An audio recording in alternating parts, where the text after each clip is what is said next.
سعدی؟ ها سعدی؟ بیو مبارک شو. ارتقای ما شما خفا چی خفا؟ توی دنی آمدی خد توی دنی اومدم دیر اومدم شیر اومدم دیدی؟ پدرکر بی توفر بی گوسفند بی بیو جان رحمت تقوی جان اینا گوش کن اگه تقوی دارم مغزی پاچه دارم تقوی بجای پدرم میگم فهمیدی؟ نه برای تو آوردم برای من؟ قایه را میزنیم تاکی چودر میدروی فهمیدی؟ رنگ تقوید باش سخیروده بخوبت زور سیاست دار فهمیدی ها؟ با نه ترتیب ده ترینه سیاست حضور قدی کلینا نگاه میکنی رحمت قوی جان زنده باشی من رفتم رحمت قوی در بیرون نگاه میکنم مایل میریم بعد همدیگرمون یک جدا توی مشویر رستوران ده خب مایلی رحمت قوی جان خب مایلی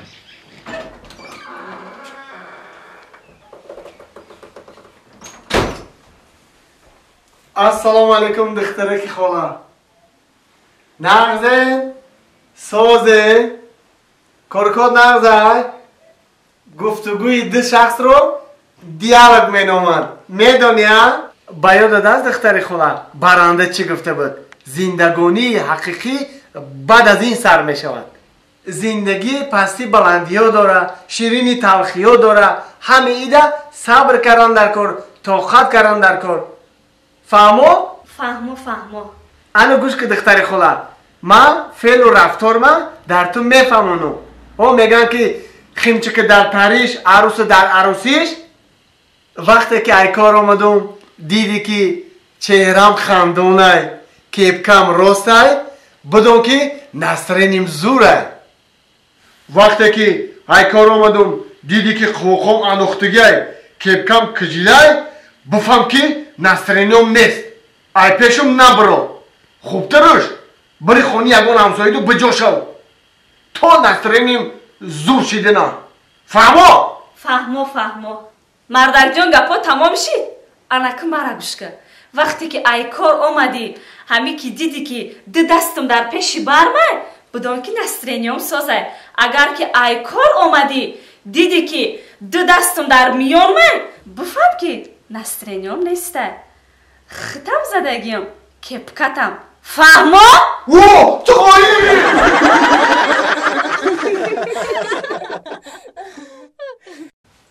این زن فرزندان خود رو دوست می‌داشت دیدی هیچ خیلی زنکی زور بوده کدوم زن فرزندش دوست نمی‌دارن همه فرزندش دوست می‌دارن خیم جان ایستگی و خمی کتاب داخل هم خیلی ایستگی اونا دو در تر میخونه کو کتاب در همون کتاب نامی دادری من نویستگی چی فقط نامی دادری من رو بگیری اخی تو در بین در اومدی بعد همجا نامی دادر رو بیادم زد گفتم چهار سوزی در همی جایی خونده چه نمیره با او چش خطی او تش خبرگی نمیره و چه خیلی ای خیلی شد مرده که قبصور گم نزن کتاب تا خیلی برای خبر بگیر اخی خیلی جوابشون میتنی اورا مخی بفکرم برای و دیگه میستم جو اخی با همه دی موشیدن السلام علیکم نازی از جون بیو تینجی میشه کلا نازی نازی از ناز سوزه خود تینجی سوزی رحمت شما نازی سوزیم تینجی میشه خوندانو سوزه خوندانو خدا رو شکر سوزه نازی اپا تینجی السلام علیکم متاجون چیکار شما وعلیکم بچه‌ها ای درس اومدی ای درس اومدی اما کشو خوندی خب بچه‌ها میشه خوندی متاجون یه سوال تیام همین درس ماتماتیکا بود همین ادو مثال دادم کار کردیم 16 تحری 16 61 تحری 61 44 تحری 44 همین 33 ضرب 33 چند میشه تا تو ضرب دستستی بچم طرح جمع مالی و ضرب دستستی برای تو باید کرات از یاد میکردی فهمیدی میگن تقو بجای پدره تقو تپرز این بزرگه ده تقو جان همین 33 ضرب 33 چند میشه این 16 16 این مثال 44 44 61 61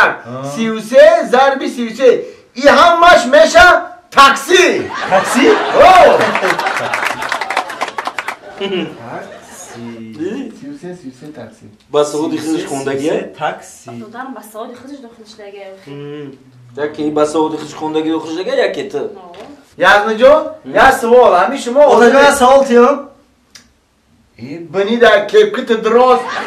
بس گازنه پیش پرتک برو خانت یار که وی گربو میگنم دیدی؟ دست دیزور سوی بیگو با بسته اینیم دو دارتنم خیلی هست خراس میگم موبایل گپای کلام داگی جو میدرویا موبایل بچه کلام دارم میمونان گازنی یاد نجوم برای بچه ما تاری گاب نازد فهمیدی؟ ای آخه اگه با گفتم یازده داره مغزی پوچه داره یازده جون داره مغزی پوچه داره سوالی به همین شما ده یازده جون شما دیم با سواد خوندگی مثال با فرهنگ مدنیت همین قصاب ای دکتر چی فرقی داره همین رو گفتم بفهمم اگه بچه ما سوال داد جواب دادی میخوای بود در سوال تو ما جواب بتم بله میدونی دختر ای قصاب چی فرقی داره قصاب ای دختر چی فرق داره قصاب اول میکشه بعد پوست میکنه ای دختر باشه پوست میکنه بعد میکشه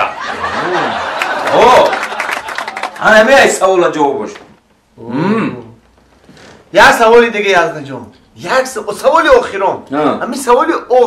آخرونی من همین روز اوچم زادروز دارم میگو که در زادروز داشت چی ببرم سوال زور این سوالت باید معقول شید میدونی چی کوکا تو خیلی اشید خونه تو نرفته 4 سال شید امروز اوچت زادروز داره بهترین توفه اوچت میدونی چیه در زادروزش ای توی برا دیگر نیو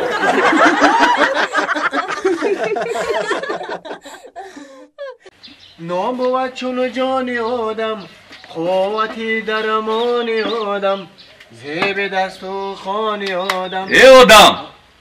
سلام علیکم سلام علیکم مبارک شد رئیس بابا رحمت قشلاق آوازه که وظیفه نو گرفتین شما مبارک رحمت شما دام تعلق گردونه شما دام مبارک شوا رحمت شنیدم خبری نه که او خونه که طفل نداره میگه او خونه در شادی و خرسندی نیست فهمیدی مبارک شوا خدا مبارک دگونی کن بو دگونیک خوب انوخی سوزن 100% ماسکه قدی تاول چی دیان ماسکه قدی او خوب دو آقی ماسکه نونیگر میخرم فاتیر ماسکه مایل ماسکه نیقاب ماسکه او خلینه نیقاب قدی این فوق باندق بگو سوزه هیچ گمنه سلامتی ده خوبه بو خندوش نبزن از خود نونیگر داری نونیگر یا 10 دقیقه پس تیار میشه رئیس بابا 10 دقیقه پس دیر میشه روز اولی کره تیز رفتن در کروخی میشه که خونه تون روی کنیم رئیس خونه نکی میشه او خونه روی که زنک همونجا قبولشو میکن رئیس بابا ای نیسته مودم یک اونجا کروخی بریم کار کنیم همین نونپزید خوبه با خدمت با کاری زور ایده این نونپزید اگه بابا کاری دولتی دیگه دار رئیس خلی پزید نمیشه میشه فایرادت میکنم بعد بیو فهمیدی خوب مالی مینادور صبحی سحر موهاتشانه کردی مرا دیدی و تو بهانه کردی راست بگم تو بهانه کردی مرا دیوانه کردی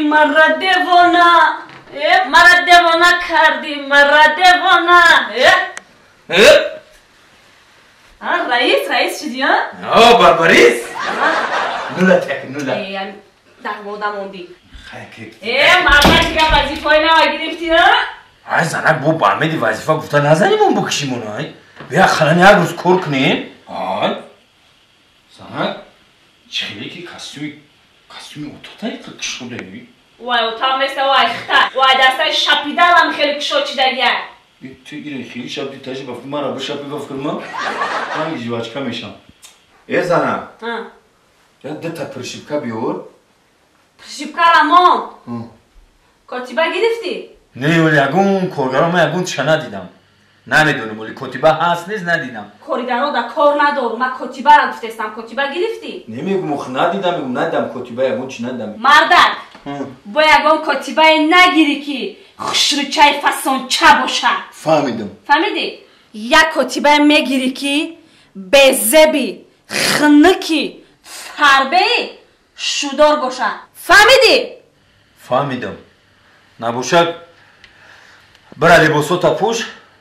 қатима кор дамерай. Котиба кор мекунӣ.